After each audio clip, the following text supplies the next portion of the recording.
শুধু দর্শক শ্রোতা সবাইকে স্বাগত জানাচ্ছি মোহনা টেলিভিশন চ্যানেলে চলমান ঘটনা প্রবাহের দৈনন্দিন সরাসরি আয়োজন দৃষ্টিকোণ অনুষ্ঠান উপভোগের জন্য। পরিচিত শিরোনাম বাংলাদেশ ভারত সম্পর্ক, একটু পেছনকার ইতিহাস টানব বিধায় বাংলাদেশ ভারত সম্পর্ক 1975-81, বর্তমানের কথা বলবো ও প্রসঙ্গ কথা। অতিথি দুজন আমার ডান দিকে প্রফেসর ডক্টর মিজানুর রহমান, মাননীয় উপাচার্য জগন্নাথ বিশ্ববিদ্যালয়, বাঁ দিকে রয়েছেন professor doctor Momtazuddin Patwari, dean সামাজিক বিজ্ঞান অনুষদ, বাংলাদেশ উন্মুক্ত বিশ্ববিদ্যালয়। আপনাদের দুজনকে স্বাগত জানাচ্ছি। স্যার, আপনাকে দিয়ে শুরু করতে চাইছি এরকম একটু ভূমিকা দিয়ে। 75 সালের 15ই আগস্ট সপরিবারে জাতির জনক বঙ্গবন্ধু শেখ মুজিবুর রহমানকে হত্যা, এরপর 3রা নভেম্বর ও 7ই নভেম্বরের ঘটনা প্রবাহ বাংলাদেশের অগ্রগতির চাকাকে পাকিস্তানের দিকে ধাবিত করে পশ্চাৎ ধাবন করে স্বাধীনতা বিরোধী চক্র। 82 দিন বঙ্গভবনে মোশতাকের অধিষ্ঠান, তারপর শিখণ্ডী হিসেবে আসেন আবু সাদাত মোহাম্মদ সাইম, পেছন থেকে কলকাঠি নারেন জিয়াউর রহমান। 21 এপ্রিল 1977 জিয়া ক্ষমতা নেন সাইমের কাছ থেকে। আর 24 আগস্ট 75 জিয়াউর রহমান সেনাপ্রধান হয়েছিলেন, এরশাদ সেনা উপপ্রধান। তো 75 থেকে 81 ব্যাপী বাংলাদেশ চলেছে পর্বতচুম্বী অহেতুক আস্ফালন এবং আকাশচুম্বী ভারত বিরোধিতার ভেতর দিয়ে। সফর ফিরতি সফর, বৈঠক পাল্টা বৈঠক চলেছে বছরের পর বছর ধরে, কিন্তু অধিকাংশই ছিল অন্তঃসার শূন্য এবং সবগুলোর ফলাফল হয়েছিল শূন্য বা নিষ্ফলা বৈঠক। আপনি যথার্থই অনেকগুলো তথ্য উপস্থাপন করেছেন, যে তথ্যগুলোতে অবশ্যই পরিষ্কার হচ্ছে যে 75 পরবর্তী বাংলাদেশে যারা ক্ষমতায় অধিষ্ঠিত হয়েছিল তারা ভারতের সঙ্গে বাংলাদেশের সম্পর্কের কোনো উন্নতি করার কোনো উদ্দেশ্য নিয়ত তাদের ছিল না। সম্পূর্ণটাই ছিল ভারত বিরোধিতা জিয়ে রাখা, একটা বৈরী সম্পর্ক যেটা পাকিস্তান কালে ছিল, সেই সম্পর্ককে ধরে একটা ভারত বিরোধী অবস্থানকে বাংলাদেশ রাষ্ট্র ব্যবস্থার অংশ হিসাবে প্রতিষ্ঠা করা। কারণ স্বাধীনতা, মুক্তিযুদ্ধ এবং মুক্তিযুদ্ধ পরবর্তী এই সময়ে ভারতের অবদান আমরা সকলে জানি, এবং এর মধ্য দিয়ে বাংলাদেশ একটা আধুনিক রাষ্ট্র হিসাবে যে গড়ে ওঠার যে ধারণা, কনসেপ্ট যেটা বঙ্গবন্ধু শুরু করেছিলেন, সেটাকে নষ্ট করা, সেটাকে ঠিক ধ্বংস করার জন্যই কিন্তু 75-এর পট পরিবর্তন। এবং সেই পট পরিবর্তনটাকে বাস্তবে রূপ দেওয়ার জন্য, অর্থাৎ পাকিস্তানি ভাবাদর্শে আবার বাংলাদেশকে ফিরিয়ে নেওয়ার জন্য পাকিস্তান পরিচালিত যে চিন্তাধারা পররাষ্ট্রনীতির ক্ষেত্রে, সেইটারই পুনরুজ্জীবন ঘটানো হলো। এবং আমরা দেখি 75 পরবর্তী সময়ে প্রথমে জিয়াউর রহমান, পরবর্তীতে এরশাদ যারা, এবং এরপরে বেগম খালেদা জিয়া, যে ধারাবাহিকভাবে বাংলাদেশের রাষ্ট্র ক্ষমতায় যারা ছিলেন, তারা সকলেই ভারতের সাথে বাংলাদেশের যে অমীমাংসিত অসংখ্য সমস্যা, যেগুলো পাকিস্তান আমলে মূলত সৃষ্টি হয়েছিল, যার অধিকাংশ পরবর্তীতে ফারাক্কা ইস্যু ইত্যাদি নিয়ে যে উন্মাদনা ইত্যাদি তৈরি করা হয়েছিল, এগুলোকে জিয়ে রেখে মূলত ভারত বিরোধী একটা সেন্টিমেন্টকে দিয়ে বাংলাদেশের রাজনীতিতে এই 75 পরবর্তী রাজনৈতিক শক্তি প্রতিষ্ঠিত হতে চেয়েছিল। এবং সেটাই আমরা দেখি, এমনকি ফারাক্কা ইস্যু নিয়ে আমরা জানি, ফারাক্কা ইস্যু, তালপট্টি। আপনার কাছে আসি একটু। প্রথম পর্ব, ক্ষমতা জবরদখলকারী খন্দকার মুশতাক ভারতকে আশ্বস্ত করার জন্য হাইকমিশনের মাধ্যমে অবহিত করেন তার সরকার ভারতের সঙ্গে বন্ধুত্ব, সহযোগিতার সম্পর্ক অব্যাহত রাখতে আগ্রহী এবং সকল প্রকার দ্বিপাক্ষিক ও আন্তর্জাতিক চুক্তি মেনে চলবে। আর একেবারে রেজিমগুলোর কথা আমি বলেছিলাম। প্রথম বৈঠকটির কথা যদি বলি, 11 থেকে 13 ফেব্রুয়ারি 76 বিএসএফ এর মহাপরিচালক অশ্বিনী কুমার ও বিডিআর এর মহাপরিচালক তৎকালীন মেজর জেনারেল কাজী গোলাম দস্তগীরের মধ্যে বৈঠক হয়, ফলাফল ছিল শূন্য। ধন্যবাদ। আমি যেটা, আপনি যেখান থেকে শুরু করছেন যে 75 15ই আগস্ট এবং পরবর্তী 80-র দশকের ভারত নিয়ে রাজনীতি, তো এইটার আরো ঐতিহাসিক প্রেক্ষাপটটা যদি আপনি যান, সেটা হচ্ছে এই জিনিসটা, অর্থাৎ বাংলাদেশের রাজনীতি যেটা আমরা এখন দেখতে পাচ্ছি এবং 75 পরবর্তী সময় দেখতে পাচ্ছি, এইগুলোর যদি আপনি মূল খোঁজেন তাহলে দেখবেন 1952 সালে যখন আমরা ভাষার আন্দোলন করি, ভাষার আন্দোলন যারা করছে তাদেরকে পায়জামা পরা হিন্দু বলছে, এবং এগুলো ভারতীয় দালাল। এই কথাগুলো পাকিস্তানের রাজনৈতিক নেতারা, মুসলিম লীগের নেতারা বলতো। পরবর্তী পর্যায়ে 54-এর যে নির্বাচন পুরোটাই তো ক্যাম্পেইনটা ছিল যে এই 54-এর যুক্তফ্রন্ট যারা তারা হলো ভারতের দালাল।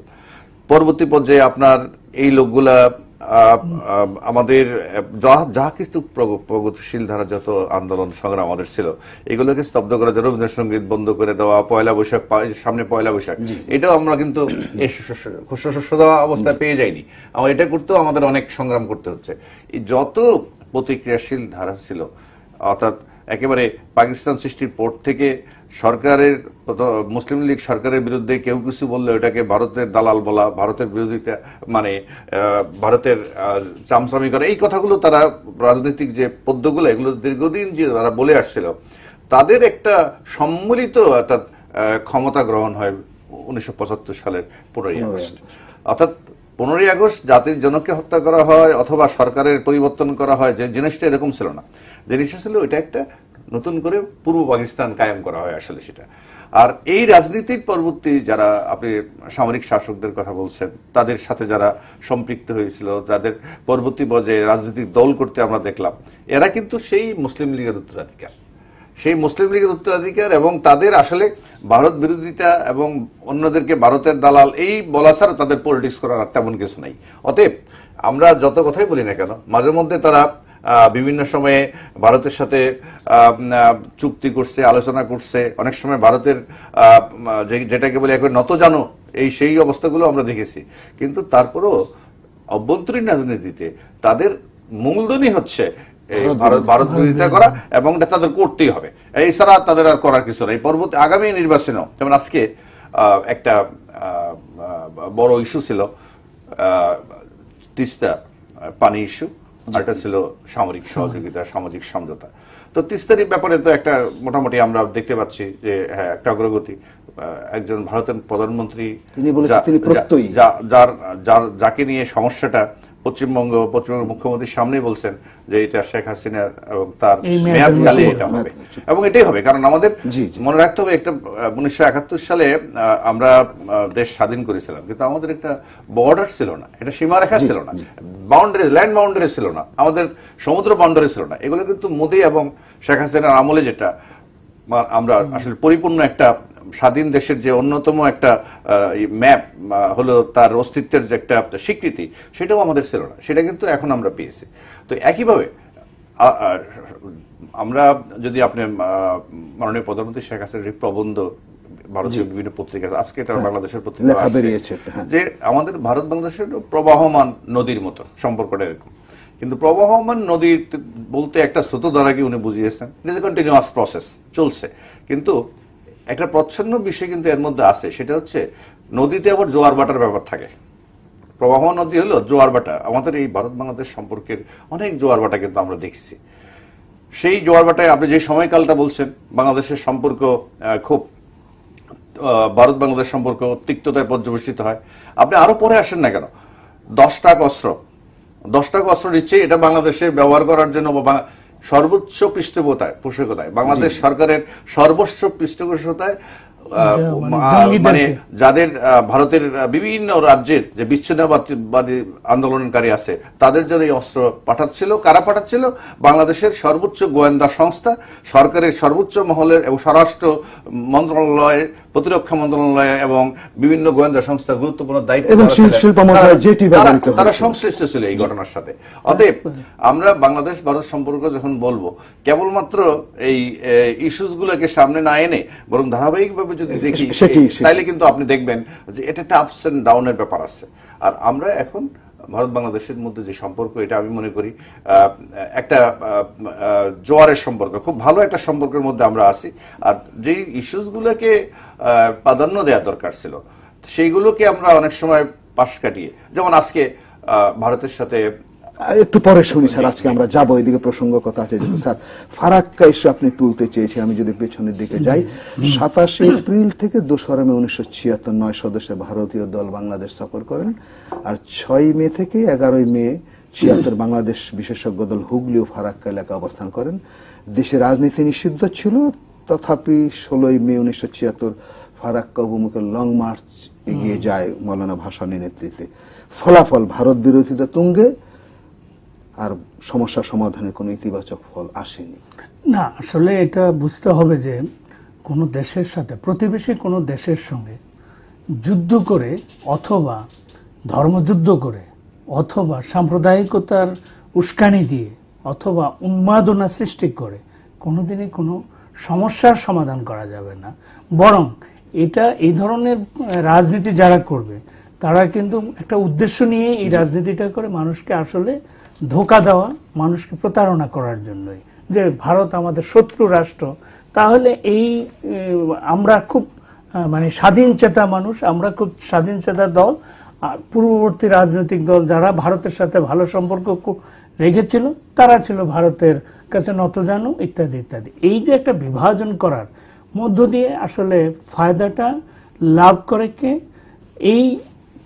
এই প্রতিক্রিয়াশীল গোষ্ঠী, কিন্তু ক্ষতিগ্রস্ত হয় দেশ, জনগণ ইত্যাদি। সেটা আমরা বললাম যে ৭৫ সালে রাষ্ট্র ক্ষমতায় আসার পর থেকে এই ফারাক্কা ইস্যুটি যেহেতু পাকিস্তান আমল থেকে এটি একটা ইস্যু হিসাবে ছিল এবং এটাকে নিয়ে মরুভূমি হয়ে যাবে, উত্তরাঞ্চল মরুভূমি হয়ে গেছে, এইরকম একটি ধোঁয়া তুলে এই ইস্যুটাকে নিয়ে রাজনীতি করার যে প্রবণতা ছিল সেটাকে আবার ৭৫ সালে পরে এটা পুনর্জীবন ঘটানো। এবং দুঃখজনক অভিজ্ঞতা হলো সামরিক শাসকরা এই ইস্যুটাকে সামনে নিয়ে আসলো মাওলানা ভাসানীর মতো বামপন্থী রাজনৈতিক দল, যারা মানে জনগণের কাছে একসময় খুব শ্রদ্ধেয় ব্যক্তি ছিলেন এবং তাদের অনেক শিষ্য ছিল, অনেকেই ছিলেন, তাদেরকেই কিন্তু এই ধরনের একটি লং মার্চ করিয়ে দেখানোর চেষ্টা হয়েছিল যে ভারত আমাদেরকে মোটেও এই ধরনের সমস্যা দিচ্ছে না, সুতরাং আমাদেরকে লং মার্চ করে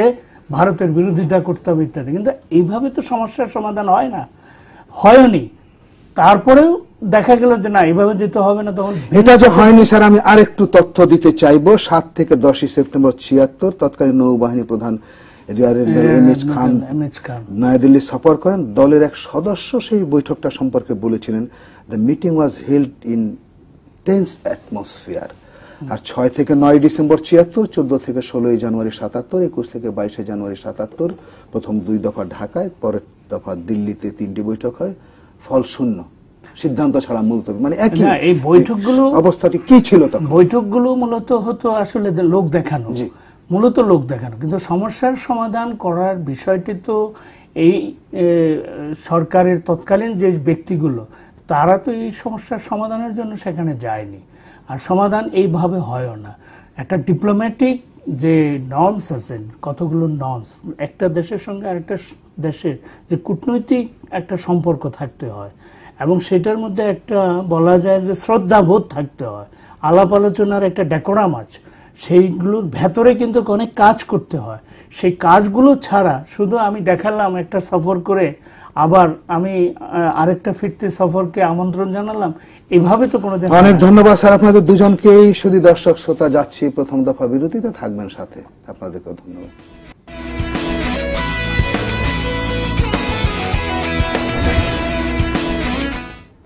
ধন্যবাদ শুধু দর্শক শ্রোতা। অনুষ্ঠানে ফিরছি। Professor doctor Mizanur Rahman, professor doctor Momtazuddin Patwari রয়েছেন। স্যার আপনার কাছে আসছি। পানির সমস্যা, পানি বন্টন বিষয়ে কথা হচ্ছিল, ফারাক্কাবাদ ইস্যু যুক্ত ছিল সাথে। অবশেষে 5ই নভেম্বর 1977 একটি চুক্তি স্বাক্ষরিত হয়েছিল। প্রথমে বাংলাদেশ 40,000 কিউসেক দাবি করে, পরে 35,000-এ নেমে আসে, কিন্তু পানি পায় 34,000।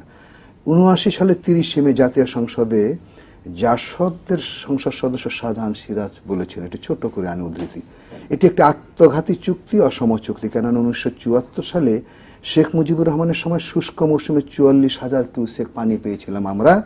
বিপরীতে জিয়াউর রহমানের 34,000 কিউসেক পানি নিয়ে বাংলাদেশের স্বার্থকে ভারতের কাছে জলাঞ্জলি দিয়েছে। শোনেন, এই কথাগুলো যখন বিভিন্ন সময় আসে, মানে আবার যখন শাহজাহান সিরাজ সাহেব যখন আবার বিএনপির মন্ত্রী হলেন, তখন আবার ঘুরিয়ে কথাগুলো বলছেন, এগুলো পলিটিক্যাল না, এগুলো তো ইতিহাসের পাতা থেকে তুলে এনেছেন। এগুলো ইতিহাস কিনা, এই রাজনৈতিক ইতিহাসের পদ্য, এগুলো কবিতা, এগুলো বলতে পারি। এগুলোর কোনো ইতিহাস নির্ভর কথাবার্তা না। আমি যেটা বলছি যে হ্যাঁ, তো স্ট্যাটিস্টিক্স গুলো আছে, কিন্তু অন্তর্নিহিত তাৎপর্য, অর্থাৎ ভিতরে এই কথাগুলোর পেছনে যে জিনিসটা কাজ করছে, বরাবরই আসলে সমস্যাগুলোকে জিয়ে রেখে এটাকে ব্যবহার করা, এটা ছিল মূল উদ্দেশ্য। কিন্তু এই বিভিন্ন সময় এগুলো নিয়ে লং মার্চ বলেন অথবা আলোচনা ডিসকাশন যেগুলোই বলেন না কেন, এই খবরগুলো যে আসছে ওখান থেকে, সেই খবরগুলোরও মানে আপনি নিশ্চিত করে বলতে পারেন না এগুলোই সঠিক খবর ছিল কিনা। সেখানে হয়তো খুব হৃদ্যতাপূর্ণই সম্পর্ক ছিল, কিন্তু ভারতের সাথে সম্পর্ক মানে ভারত আমাদের সাথে সম্পর্ক খারাপ দেখাচ্ছে, এটা দেখিয়ে কিছু বেনিফিট পাওয়ার জন্য হয়তো খবরগুলো এইভাবে আসছে। কারণ যত সামরিক সরকার আমাদের এখানে ছিল এইগুলো সবগুলোই ভারতের সাথে সম্পর্ক অত্যন্ত ভালো রাখার চেষ্টা করছে, এই অর্থে যে ভারত যা যা যেভাবে চাইছে সেভাবে তারা কাজ করছে। ভারতের সহায়তা ছাড়া এখানে এত দীর্ঘ সময় ধরে একসাথে টিকে থাকতে পারতো না। পরবর্তীতে এগুলো এখন যে বিরুদ্ধাচরণ করা হচ্ছে আমরা কি পেয়েছি এটি আলোচ্য বিষয়, আসলে কিছুই পাওয়া যায়নি। আসলে যুদ্ধ দেখে একটা মনোভাব দেখানো গেছে, এবং যেটা দিয়ে যেটা বলছি এই পদ্মগুলো রচনা করা গেছে। তবে যেটা একটা জিনিস সত্য, আমাদের রাজনীতিক দুই দেশেরই, বিশেষ করে মনে করেন ভারত সরকার অথবা বাংলাদেশে বর্তমান সরকার যদি বলি, অনেক সময় তো অনেক বিষয়ে আন্ডারস্ট্যান্ডিং হয়, কিন্তু ব্যুরোক্রেটিক লেভেলে কিন্তু আমাদের বাংলাদেশে যেরকম একটা ভারত বিরোধী পক্ষ আছে, আবার ভারতেও কিছু লোক বাংলাদেশ বিরোধী একটা পক্ষ কিন্তু আছে। যার কারণে আপনি পত্রপত্রিকায় লেখালেখিগুলো ওখানের গুলো সাথে এখানে যদি একসাথে মিলিয়ে পড়েন, দেখবেন যে তাদের আবার উদ্দেশ্যগতভাবে এক, যে বাংলাদেশ ভারতের মধ্যে সম্পর্কটা সুদৃঢ় না হয়, এটার জন্য দুই জায়গাতে লোক আছে। আর ব্যুরোক্রেটিক লেভেলে অনেক সময় ডিসিশন গুলো রাজনৈতিক লেভেলে হয়, কিন্তু এগুলো যখন ইমপ্লিমেন্টেশনে যায়, যেমন আমাদের শুল্ক মুক্ত সুবিধা দিচ্ছে, ট্যারিফের কিন্তু অন্য জিনিস ঝামেলা লাগালো, নন ট্যারিফ ব্যারিয়ার গুলো ইম্পোজ করে, ডাম্পিং নামে একটা জিনিস আছে সেই শুল্ক ইম্পোজ করে, এই কাজগুলো করা হয়। কিন্তু এটা রাজনৈতিক নেতৃত্বের ইচ্ছার বাইরে গিয়ে এটা হয়ে আরো নিচের লেভেলে, ব্যুরোক্রেটিক লেভেলে। আর ভারতের দিক থেকে কিছু সমস্যা আছে, সেটা হচ্ছে আমাদের একদম ছোটখাটো যে সমস্যাগুলো আসছিল, মনে করেন বর্ডার ইস্যুগুলো, বর্ডার কিলিং অথবা কাঁটাতারের বেড়া, এই জিনিসগুলো যদি আপনি আরো এফেক্টিভলি আরো ফ্রেন্ডলি হ্যান্ডেল করা যেত, তাহলে মনে হয় তাদের যে ইস্যুগুলো নিয়ে পদ্যগুলো রচিত হয় সেগুলো অনেক কমে যেত।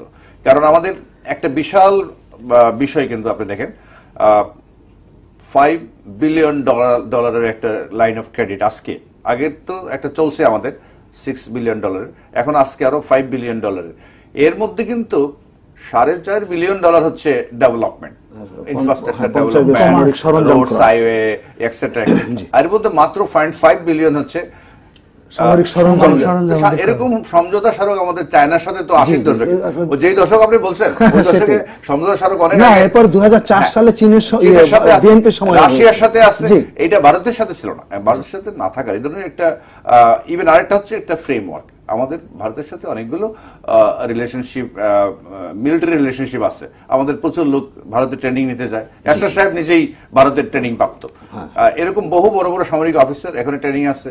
আমাদের যৌথ মহড়া হয়, কিন্তু এটা কোনো লিগেল একটা ফ্রেমওয়ার্কের মধ্যে, একটা স্ট্রাকচারের মধ্যে হয় না। আর স্ট্রাকচারের মধ্যে যদি হয়, যেটা সুবিধা হয়, মানে সরকার বদল হলেও আমাদের এখানে সরকার গণতান্ত্রিক প্রক্রিয়ায় ধরে নেওয়া হয় সরকার আসবে, সরকার যাবে। কিন্তু এই যে স্ট্রাকচারাল একটা কাঠামোর মধ্যে যদি রিলেশনশিপটা না থাকে, তাহলে কি হবে? ওই 10টা অস্ত্র পাঠানোর মতন ঘটনা কিন্তু ঘটবে আবার। সেই জন্য এটা একটা লিখিত স্ট্রাকচারাল ফ্রেমওয়ার্কের মধ্যে যদি মিলিটারি রিলেশনশিপটা থাকে, তাইলে কিন্তু এই উত্থান পতন যাই হোক না, সরকারের আসা যাওয়া যাই হোক না কেন, এই ধরনের একটা আত্মঘাতী বিষয়ে কিন্তু ঢুকতে পারে না, যেটা 10টা অস্ত্র নিয়ে ঘটছিল। আর আরেকটা হচ্ছে আমাদের মিলিটারি হার্ডওয়্যার, মিলিটারি অস্ত্র যে কিনা, এটা আমরা সব দেশের থেকেই কিনি। অতএব এখানে আজকে নরেন্দ্র মোদীর সাংবাদিক সম্মেলন দেখেন, সেটা সেই need and requirement and priority ঠিক করবে বাংলাদেশ।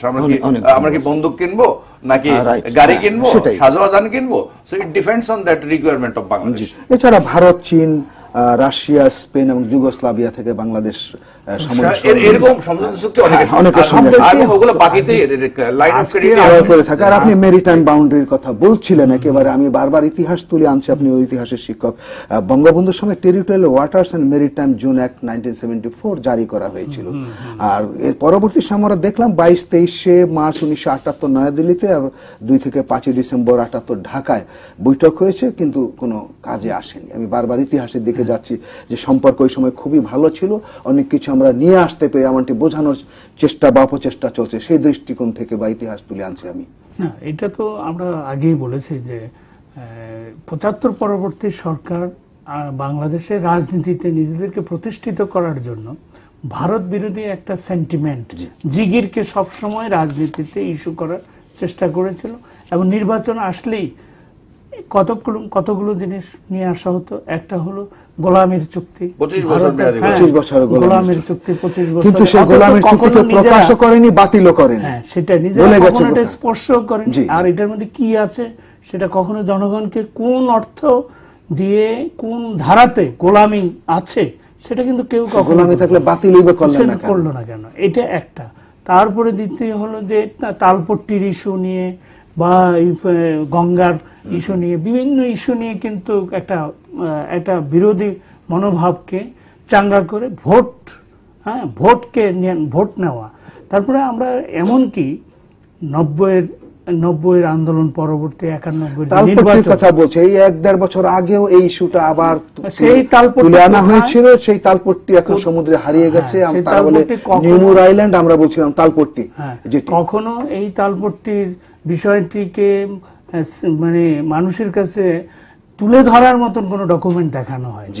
এইরকম একটি অবস্থা নিয়ে আসলে ওই যে সবটাকে মূলত হলো ভারত বিরোধিতা করে বাংলাদেশে একটা রাজনৈতিক ফায়দা লুটার যে রাজনীতি, সেটা আমরা আজকেও যদি এই গত 5-6 দিনের যদি রাজনৈতিক বিএনপি নেতৃবৃন্দের যদি কথাগুলো শুনি বা নেতৃবৃন্দ তারা যে কথাগুলো বলেন, এগুলো কি আসলে কি এইভাবে বলা যায় যে একটা দেশের সঙ্গে আরেকটা দেশের যখন চুক্তি হওয়ার আগ পর্যন্ত কি কোনো দেশ বলতে পারে যে আমি ভারতে যাচ্ছি এই করে আনবো? এটা চুক্তি হবে একটা নেগোসিয়েশনের টেবিলে, সেখানে কি পাওয়া যাবে যাবে না ইত্যাদি বিষয়গুলো প্রক্রিয়া হওয়ার পরেই না সরকার এগুলো বলবে, তা নয়। আগেই এখানে দেশে বলা হচ্ছিল যে ভারত থেকে যদি তিস্তার পানি না আনা যায় তাহলে অর্থহীন সফর করে দেশকে ভারতের কাছে তুলে দেওয়া হচ্ছে। সামরিক বাহিনীর সম্পর্কে যেটা বলা হল, এগুলো সবই আসলে হচ্ছে একটা উত্তেজনাকর পরিস্থিতি তৈরি করা। আমি নিশ্চিত যে যেই সমঝোতা চুক্তি এবং চুক্তিগুলো স্বাক্ষরিত হয়েছে সেটা আমরা এর আগে শুনেছিলাম 35টির মতো, কিন্তু আজকে সর্বশেষ আমি যেটি শুনেছি প্রায় 38টির মতো চুক্তি নাকি হয়েছে বলা যায়। এগুলো যখন আইডেন্টিফাই করবে তাতে দেখা যাবে যে আসলেই যে সরকার, দুই দেশের সরকার বাংলাদেশ এবং ভারতের যে স্বার্থ, উভয় দেশের স্বার্থ যেমনিভাবে রাখা হবে, তাতে আমাদের যে অর্থনৈতিক যে বিভিন্ন দিক, বিশেষ করে বিদ্যুৎ, এখানে জ্বালানি, যেগুলো আমাদের জন্য খুবই জরুরি বিষয় ছিল, সেই খাতে আমরা দেখছি যে যথেষ্ট পরিমাণ কিন্তু সেখানে ক্রেডিট দেওয়া হয়েছে। এবং এগুলো যদি আমরা ব্যবহার করতে পারি তাহলে আমাদের দেশের অর্থনৈতিক লাভটা আমরাই করতে পারবো। এবং এগুলো তো সাধারণ কথা, কিন্তু এই দিকগুলোকে না নিয়ে পুরো জিনিসটা তিস্তা সামরিক এই ছাড়া যেন আর কোনো সমস্যা না। অথচ আমরা জানি যে আজকের সেখানে আলোচনাতে এই ব্যারেজ, যে গঙ্গা ব্যারেজের যে পানির সামগ্রিক যে পানি প্রাপ্তির বিষয়টিকে নিয়েই কিন্তু একটা আলোচনা হয়েছে। এবং অদূর ভবিষ্যতে যেন বাংলাদেশ এবং ভারত এই যে অভিন্ন নদীগুলো নিয়ে যেন কাজ করতে পারে, সেগুলো ন্যায্য হিস্সা যেন পায়, সে বিষয়ে যে আলোচনাগুলো হচ্ছে এগুলোর গুরুত্বগুলোকে কিন্তু আনা হচ্ছে না। আর মিজান স্যার যেটি বলছিলেন সেটি একটি খবর বেরিয়েছে যে পশ্চিমবঙ্গের আমলা এবং নয়াদিল্লির আমলাদের মধ্যে মাননীয় প্রধানমন্ত্রী যাওয়ার কয়েক ঘন্টা আগে তিস্তা ইস্যুতে একটি বৈঠক কিন্তু হয়েছে, খবর বেরিয়েছে। হ্যাঁ, এইটাই আমরা বললাম যে কোনো দ্বিপাক্ষিক যখন এই ধরনের একটা বড় ধরনের প্রবলেম নিয়ে চুক্তি হয় বা চুক্তির জন্য যখন এগিয়ে আসে, তখন কিন্তু পেছনে অনেক কাজ করতে হয়, এখানে নানা রকম সমস্যা আছে, এবং সেই কাজগুলো শেষ না করে একটা চুক্তি তো করা যায় না। এখন এই যে আজকে মোদি এবং শেখ হাসিনা যে কথাগুলো বলেছেন যে এই সরকারের এই আমলে, অর্থাৎ শেখ হাসিনার এই আমলে, মোদী সরকারের যে এটা মানে চুক্তিটা হবে। অনেক ধন্যবাদ স্যার। আপনার কাছে একটি প্রশ্ন দিয়ে যেতে চাইছি আমি স্যার, ইতিহাস নির্ভর কথাবার্তায় তুলে আনবো, আপনি যুক্ত করে আপনার মতো করে বিশ্লেষণ করবেন। মমতা স্যার দক্ষিণ তালপট্টি ইস্যু উত্থাপন করেছেন, ছোট করে না বললে 9 মে 1981 ভারতীয় নৌবাহিনীর জাহাজ সন্ধায়ক আন্দামান দ্বীপের কাছে নোঙর করে, দ্বীপটিতে ভারতীয় সেনা অবতরণ করে, তাঁবু তৈরি করে বেতারে খুঁটি পোতে এবং ভারতীয় পতাকা উত্তোলন করে। তৎকালীন বাংলাদেশ সরকার 1 সপ্তাহ পরে গণমাধ্যমে এটি প্রচার করে। প্রতিক্রিয়া মেজর জলিলুর রব বলেছেন, বাংলাদেশের দুর্বল পররাষ্ট্রনীতির ফল এটি। দৈনিক গণকণ্ঠ প্রকাশ করেছিল, গণকণ্ঠ সেই সময়কার। বর্তমান সরকারের 78 সালের সরকার আত্মসমর্পণের ফলশ্রুতিতে আজ দেশের মর্যাদা, নিরাপত্তা, সার্বভৌমত্ব হুমকির মুখে দাঁড়িয়েছে। রইল প্রশ্ন, যাচ্ছে দ্বিতীয় দফা বিরতিতে। থাকবেন সাথে আগেকার মতো। ধন্যবাদ।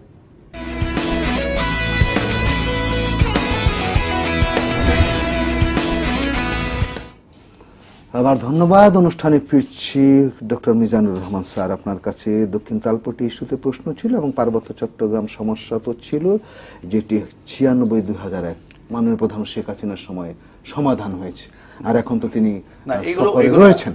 আপনার মতো করে আপনি বলবেন। দক্ষিণ তালপট্টি এবং পার্বত্য চট্টগ্রাম এগুলো এই সামরিক যে সরকারগুলো ছিল এবং এরা তাদের সৃষ্ট ঘটনা ছিল, যেটা জিনিস ছিলই না, অস্তিত্বই এখন বিলীন। অর্থাৎ একটা চর পড়ার আগেই এটাকে রাজনৈতিক ইস্যু করার জন্য এটা করা হয়েছিল, এখন যেটার কোনো অস্তিত্ব নাই।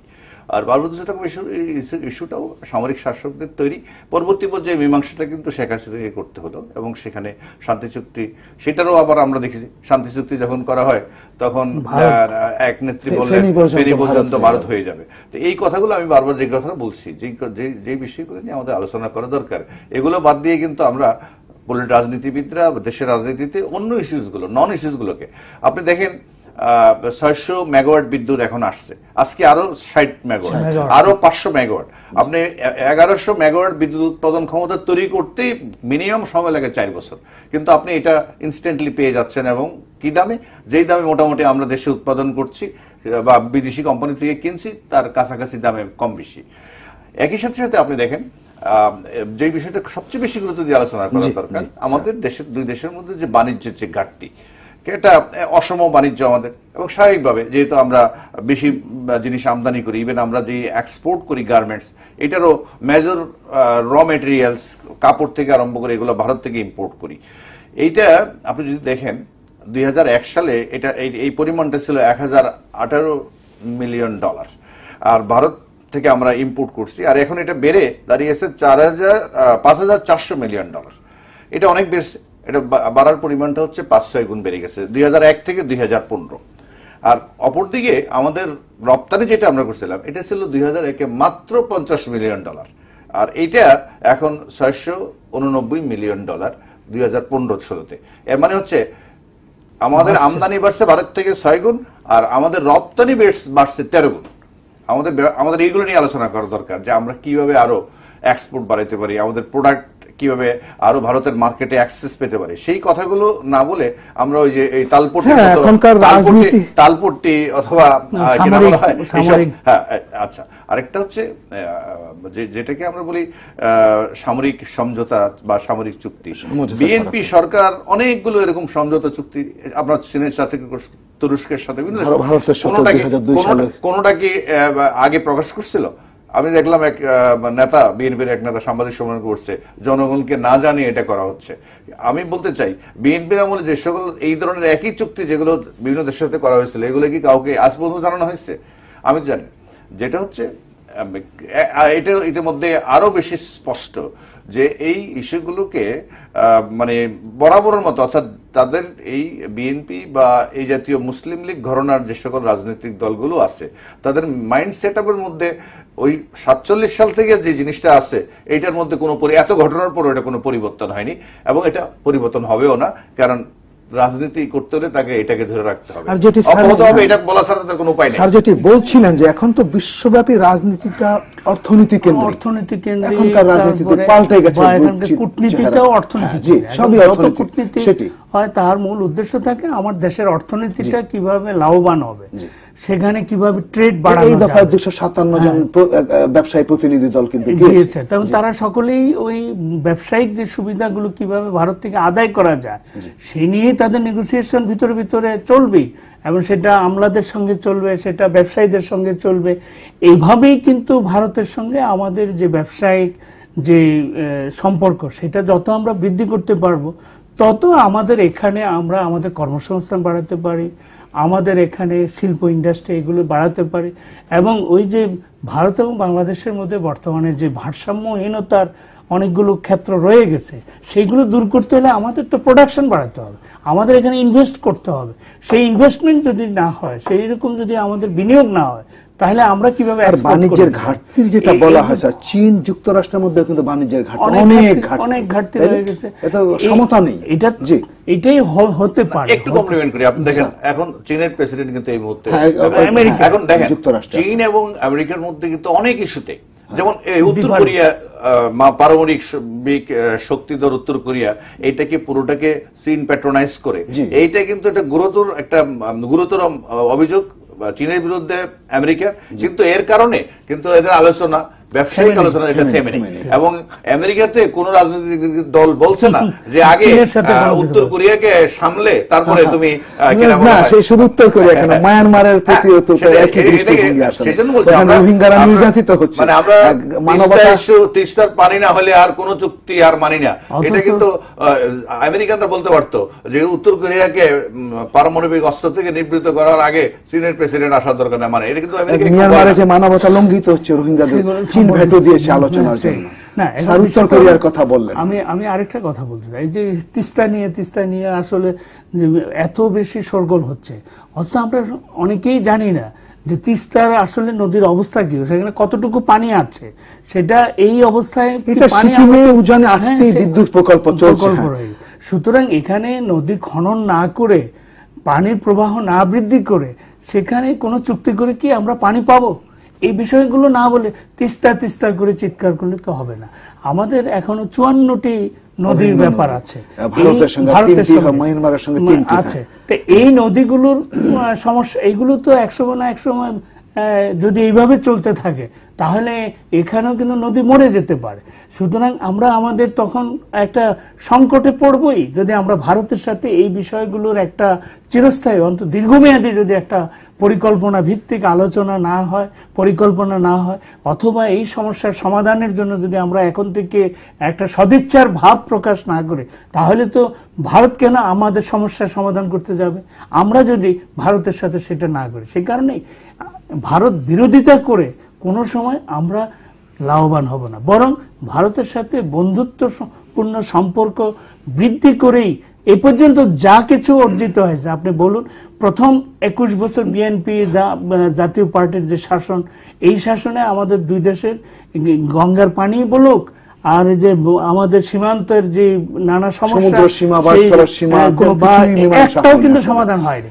কিন্তু সমাধান হয়েছে 96 সালে শেখ হাসিনা সরকার আসার পরেই কিন্তু সমাধান হয়েছে, এবং দুটো গুরুত্বপূর্ণ, একটা হলো গঙ্গার পানি, যেটা আমরা ভারতের জ্যোতির্বসু থেকে শুরু করে প্রবীণ রাজনৈতিক নেতৃবৃন্দ তারা কিন্তু এই সমস্যার সমাধানে উদ্যোগী হয়েছেন আমাদেরকে সহযোগিতা করার জন্য।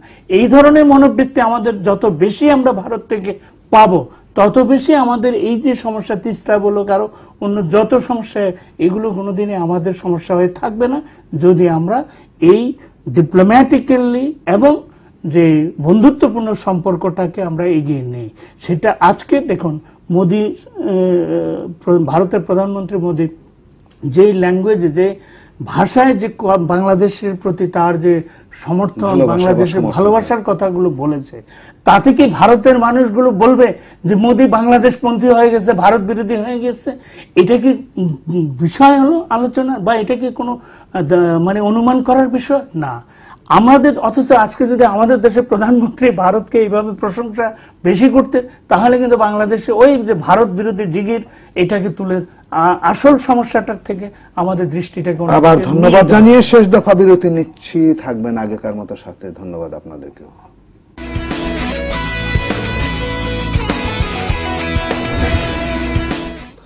আবার ধন্যবাদ। অনুষ্ঠানে ফিরছি। স্যার, আপনার কাছে আসছি। এই যে সমঝোতা স্মারক চুক্তি বা সহায়তার প্রতিশ্রুতি যাই এসছে এবং বন্ধুত্বর কথা আমরা বলছি, এটি কি শুধু কাগজে কলমে লিপিবদ্ধই থাকবে নাকি বাস্তবে রূপ লাভ করবে? কিভাবে মানুষকে আশ্বস্ত করা যাবে, কিভাবে, কি মনে করেন? যে সকল সমঝোতা স্মারক বা চুক্তি, এগুলো অনেকগুলি, বেশিরভাগই অর্থনৈতিক, পাইপলাইন, রেলওয়ে কানেক্টিভিটি, তারপরে বাস চলাচল, গ্যাস, সরঞ্জাম, অবকাঠামো ইত্যাদি। এগুলো তো তো এইগুলো আমাদের প্রথম যেটা হচ্ছে, এই ভারত আগেও আমাদেরকে এরকম একটা লাইন অফ ক্রেডিট দিয়েছিল, কিন্তু আমাদের নিজস্ব সক্ষমতার অভাবে কিন্তু আমরা এখনো এগুলো পুরোপুরি ব্যবহার করতে পারিনি। তো এটা আমাদের সক্ষমতা বাড়াতে হবে। আর টার্মস এন্ড কন্ডিশন যেগুলো আছে সেগুলো ভারতীয় পক্ষের সাথে আলোচনা করে এগুলোকে খুব সিম্পলিফাইড কিভাবে করা যায় সেটা কিন্তু করতে হবে। আদারওয়াইজ কিন্তু $5 বিলিয়ন এই খেলা কথা না, এটা আমরা ব্যবহার করতে পারবো কিনা এটা কিন্তু একটা অনিশ্চয়তা আছে। সেই জন্য নেগোসিয়েশনটা খুব দৃঢ়ভাবে করতে হবে। এগুলো হচ্ছে একেবারে আমি বলবো খুঁটিনাটি টেকনিক্যাল বিষয়। ভারত সফরের মাননীয় প্রধানমন্ত্রী শেখ হাসিনা ভারত বিষয়টি আপনি এইভাবে যদি দেখেন, ফ্রেন্ডশিপের দ্যাট মোমেন্টামটা কোথায় উঠছে, ভারতের একেবারে কূটনৈতিক যে শিষ্টাচার এর বাইরে গিয়ে একমাত্র প্রেসিডেন্ট ওবামাকে এয়ারপোর্ট থেকে রিসিভ করছিল, আর এখন শেখ হাসিনাকে প্রটোকলের কথা বলছে। আর ভারতের একেবারে গত 70 বছরের ইতিহাসে যেটা ঘটেনি, রাষ্ট্রপতি ভবনে আরেক দেশের সরকার প্রধানকে রাষ্ট্রপতি ভবনে আতিথেয়তা দেওয়া বা রাখা, আজকে এই মুহূর্তে রাষ্ট্রপতি ভবনে মাননীয় প্রধানমন্ত্রী আছে এবং রাত্রে শেখ, ভারতবর্ষের ইতিহাসে এই ধরনের ঘটনা ঘটেনি কিন্তু কখনো। তা আমি বলছি যে জাস্ট বোঝার জন্য যে আন্ডারস্ট্যান্ডিং অথবা ফ্রেন্ডশিপের মাত্রাটা কোন লেভেলে, তো এটা দিয়ে সবকিছুই অর্জন করা সম্ভব। যেমন আবার আসবো আপনাকে দিয়ে, শেষ করবো। আপনি কি মনে করছেন এই বন্ধুত্বের মাত্রাটি অনেক উচ্চতায় পৌঁছে গেছে, কিন্তু মানুষ আশ্বস্ত হবে কেমন করে? না, মানুষ আশ্বস্ত হবে এগুলোর বাস্তবায়ন যত বেশি ঘটবে এবং সেই বাস্তবায়নের প্রক্রিয়াগুলো যদি মানুষের কাছে জানা থাকে। কিন্তু এখন যেটি আমাদের সমস্যা আমাদের দেশে, সেটা হলো যে ভারতের বিরুদ্ধে এইভাবে অপপ্রচার করলে অনেক মানুষই বিভ্রান্ত হয়, এবং সেই বিভ্রান্তিটা না করে বরং যদি কোনোটার কোনো সমস্যা থেকে থাকে সেটা সম্পর্কে কারো কোনো পজিটিভ সাজেশন থাকলে সে সাজেশনটা উপস্থাপন করা হোক যে এই চুক্তিটা বাস্তবায়নে তো আমাদের এই সমস্যা হবে, সুতরাং এটার সঙ্গে ভারতের সাথে আরো বেশি আমাদের বৈঠকে বসার দরকার আছে। আরেকটা প্রত্যাশা আমরা করতে পারি কিনা আপনাদের দুজনের কাছে প্রশ্ন, স্যার। মাননীয় প্রধানমন্ত্রী উচ্চ পর্যায়ে বা শীর্ষ পর্যায়ে যে সম্মেলনে যান, বড় বড় কাজে যান, ফিরে আসার অত্যল্প সময়ের ভিতরে কিন্তু প্রেস কনফারেন্স করেন। এখানে আমরা যেটি দেখছি মানুষের নানাবিধ প্রশ্ন, সংশয়, জিজ্ঞাসা, আসার পরে অনতিবিলম্বে প্রেস কনফারেন্সের ভেতর দিয়ে এটি পরিস্ফুট হবে আসলে যে কি হয়েছে, আমার ধারণা কিভাবে বাস্তবায়িত হবে। কি মনে করেন? বর্তমান প্রধানমন্ত্রী সবসময় বিদেশ থেকে সফর করে দেশে এসেই কিন্তু প্রেস কনফারেন্স করেন এবং মহামান্য রাষ্ট্রপতিকে অবহিত করেন, সবকিছু যথাযথ নিয়মই এটি অনুসরণ করে থাকেন। এবারও তাই হবে, এটাতে আমাদের কোনো সন্দেহ নেই। কারণ প্রধানমন্ত্রী শেখ হাসিনা 96 সাল থেকে 2001 সাল পর্যন্ত ভারতের সঙ্গে সম্পর্কের যে দিগন্ত রচনা করেছেন, সেটা বাংলাদেশ লাভবান হয়েছে। পার্বত্য চট্টগ্রাম শান্তি চুক্তি ইত্যাদির মতন বিষয়ও হয়েছে, গঙ্গার পানিও আমরা পেয়েছি। এবার 2009 সালের পর থেকে বিশেষ করে অত্যন্ত গুরুত্বপূর্ণ কতগুলো সমস্যা, যে ছিটমহলের মতো বিষয়, সমুদ্র সীমা ইত্যাদির যে দীর্ঘ মেয়াদী যে সমস্যাগুলো ছিল সেগুলোর কিন্তু সমাধান হয়েছে। আর সাম্প্রতিক যে সফরে যতগুলো চুক্তি হয়েছে এগুলোর অনেকগুলো বিষয় সামনের দিকে কিন্তু বাস্তবায়ন হবে। তিস্তার বিষয়টিও আগামী হয়তো 1-1.5 বছরের মধ্যেই কিন্তু এটি হয়ে যাওয়ার সম্ভাবনা রয়েছে। কেননা আমরা জানি যে তিস্তা চুক্তি করার আগে সেখানে পানির যে প্রবাহমানতা সেটি নিশ্চিত করাটা একটা বিশাল বিষয়। অনেক ধন্যবাদ স্যার, আপনার বক্তব্য দিয়ে তখনই কিন্তু আমরা এগুলো আমি এক সেকেন্ড যেটা বলতে চাই সেটা হচ্ছে এই সকল সম্পর্ক অথবা চুক্তির মধ্য দিয়ে বাংলাদেশ লাভবান হচ্ছে বা কেবল বাংলাদেশে লাভবান এটা বলা ঠিক না। ভারত আসলে ফ্রেন্ডশিপ বা রিলেশনশিপ বিটুইন টু কান্ট্রিজ, এটা always win win situation. Bharat অনেক দিক দিয়ে লাভবান হচ্ছে, কারণ ভারতের কানেক্টিভিটির যে সুযোগটা দরকার ছিল সেটা ইতিমধ্যে অনেকগুলো সমঝোতা স্মারকের মধ্য দিয়ে সেটা এখন ভারতীয় পণ্য বা জাহাজ অথবা যোগাযোগের জন্য একটা বাংলাদেশ ট্রানজিট। আর সবচেয়ে যেটা ছিল, যেটা আপনি বলছিলেন 75 থেকে 80-র দশক, বাংলাদেশের বিভিন্ন সীমান্তবর্তী জেলায় যেখানে শত শত ক্যাম্প করে বিচ্ছিন্নতাবাদীদের প্রশিক্ষণ দিয়ে, অস্ত্র দিয়ে রাষ্ট্রীয় পৃষ্ঠপোষকতা যেটা করা হচ্ছিল, সেই ক্যাম্পগুলো এখন নাই, ক্যাম্পগুলো ভেঙে দিয়েছে। যার কারণে কারণে ভারতের যে অস্বস্তির জায়গাটা, আমি মনে করি বাংলাদেশ পানি অথবা এই যে অন্যান্য ব্যবসা বাণিজ্যের সমঝোতার দিক থেকে এগুলোতে অনেক বেশি ছাড় দেওয়ার দরকার ভারতের দিক থেকে। কারণ ভারত যে নিরাপত্তার অস্বস্তি ছিল সেটার নিশ্চয়তা কিন্তু এবং স্যার যে ওই সেটা কিন্তু ভারত থেকে পূর্বাঞ্চলের রাজ্যগুলোতে যেতে হতো সেই বড় ভাইয়ের মানে বিগ ব্রাদার্স না, বরং এল্ডার ব্রাদার্স যেটাকে আমরা বলি, বড় ভাইয়ের স্নেহ দিয়ে এই সমস্যাগুলো সমাধান করতে হবে, যেহেতু ভারত বড়। কারণ ভারত কোনো সুবিধা পায়নি আর বাংলাদেশ সব সুবিধা পেয়ে গেছে এরকম মনে করার কোনো কারণ নাই। কারণ ভারতও তার চরম একটা অস্থিতিশীল অবস্থা থেকে পরিত্রাণ পাওয়ার জন্য বাংলাদেশ সহযোগিতা পাচ্ছে এবং বাংলাদেশ যে সহযোগিতা করছে এর বিনিময়ে বাংলাদেশ কিন্তু এই সবগুলো সুবিধা পাওয়ার দাবি রাখে। কিছু যুক্ত করতে চাইছেন? সময় একেবারে নেই আমার হাতে। যেটা বলছেন এটা সম্ভব হবে তখনই যখন আমাদের দেশের অভ্যন্তরীণ যে রাজনৈতিক দলগুলো তারা একটা পজিটিভ চিন্তা ভাবনা নিয়ে ভারত এবং বাংলাদেশের সম্পর্ককে সবসময় উচ্চতার দিকে নিয়ে যাবে। আর শুধু ভারত বিরোধিতা করে কোনোদিনই এই সমস্যার কোনোদিনই না, সেই দৃষ্টিভঙ্গিটি তো ভারতেরও থাকবে। ভারতের মধ্যেও ঠিক একইভাবে যে বিরোধিতা করে যেমন বাংলাদেশের সাথে সম্পর্ক খারাপ করে কোনো লাভ ভারতের হবে না, ঠিক বাংলাদেশের অভ্যন্তরে যারা সবকিছুর ব্যাপারে ভারত বিরোধিতা করে তার মাধ্যমেও কিন্তু আমরা কোনোভাবেই লাভবান হব না। সুতরাং আমাদের দেশে দরকার হচ্ছে একটা প্রজ্ঞার রাজনীতি, প্রজ্ঞার কূটনীতি, এবং তার ভিতর দিয়ে কিন্তু আমরা অর্থনৈতিক ভাবে সমৃদ্ধি অর্জন করব এবং দুই দেশের মধ্যে আমাদের মধ্যে কোনো ভুল বোঝাবুঝি তখন সেই পর্যায়ে যাবে। অনেক ধন্যবাদ। শুধু দর্শক শ্রোতা থাকবেন সাথে আগামীকালের অনুষ্ঠান দেখার জন্য। একই ইস্যুতে কথা হবে, থাকবেন নতুন অতিথি। সবার সুস্থতা কল্যাণ কামনা করে শেষ করলাম। ধন্যবাদ ডক্টর মমতাজউদ্দিন পাটোয়ারী এবং প্রফেসর ডক্টর মিজানুর রহমান। শুভরাত্রি।